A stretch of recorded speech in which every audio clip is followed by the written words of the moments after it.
What's up, guys? Welcome back to the channel. It's 2021 and the pandemic is still in full effect.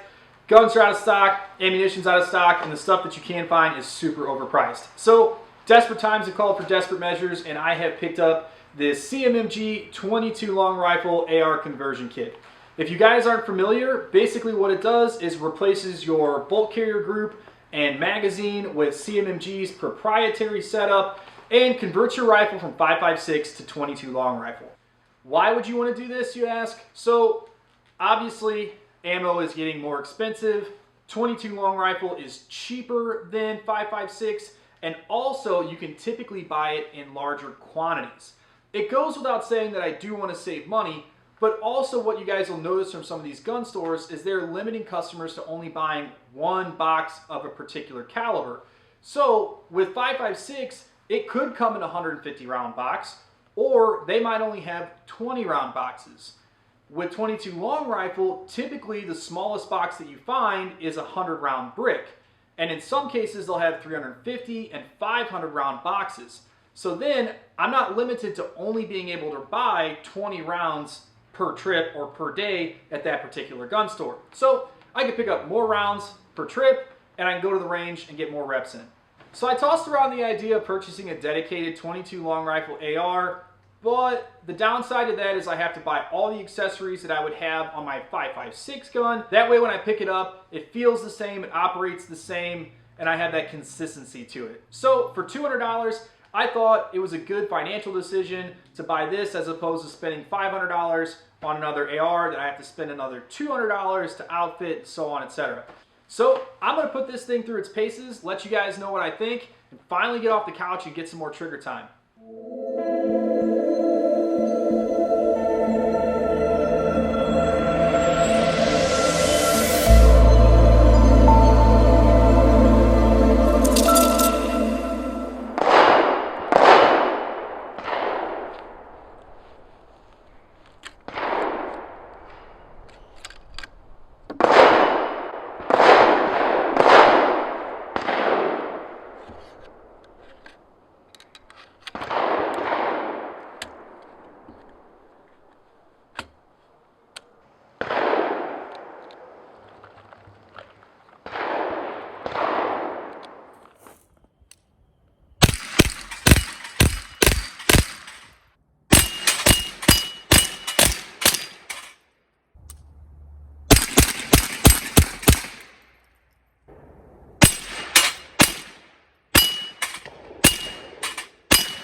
The rifle that I'm running in this video is my Aero Precision lower with Geisley guts, and then the upper is a PSA with an FN barrel and Geisley gas system and Geisley rail, and I was using a low power variable. I think it's fair to note that after doing this testing and tuning, I did not have to re-zero my optic. I was able to maintain the same zero that I would utilize with 5.56 and be able to hit steel plates that are 6 to 8 inches from 15 and 20 yards. There's a minute margin of error between the 22 and 5.56. This margin of error I'm totally fine with. I'm able to hit steel, hit paper, hit cardboard, etc. and run my drills and be able to maintain that 5.56 So when I'm done on the range, I can pop the rifle open, put my bolt carrier group back in, and I'm ready to rock and roll. Out on the range, I tested 3 different ammunitions. The first was a Federal Target ammunition that specifically says on the box, perfect for semi-autos. Now, what I experienced was, no the fuck it was not. I already knew going into this that my cousin had had similar issues in feeding in his Ruger 1022. It was actually our Papaw's rifle, which he's super proud of. So I'm going to put Ruger 1022 reliability as the benchmark. If it won't feed in that, I'm not going to count it against it in any other rifle or conversion kit. The other 2 ammunitions that I ran were the Arms Corps and CCI Mini Mag, both of which performed outstandingly.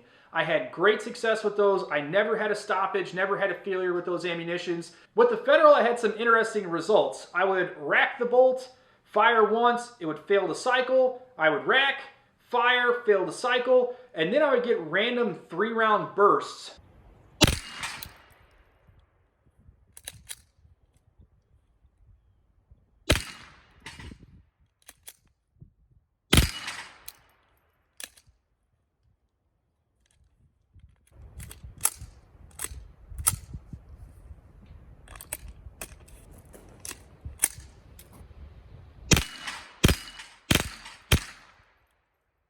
Check that out. I thought it was a little weird that it would either not cycle enough or maybe cycle too quickly. I'm not really sure how that works, but it made for some interesting experience out on the range. Got a couple weird looks. It's also fair to mention that the Federal was the only lead-nosed projectile without a copper jacket on it. The CCI and the Arms Corps both had a copper jacket. Maybe this had something to do with the feeding issues, but I don't see how that would cause the rifle to fire 3-round bursts. So as you can see from the video, the testing started out a little rocky with that Federal, but once I moved to the CCI and Arms Corps, I was able to get a lot of good trigger time in there, and overall I am pleased with this kit from CMMG.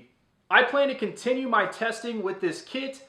Obviously, it's probably going to be my primary go-to out on the range when I'm practicing and running drills. If you guys are interested, go on to CMMG's website and check out their 22 long rifle AR15 conversion kits.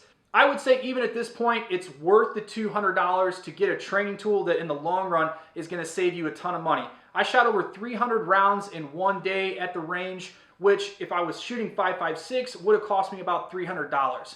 In total, it maybe cost me $20 to $25 to shoot that 22.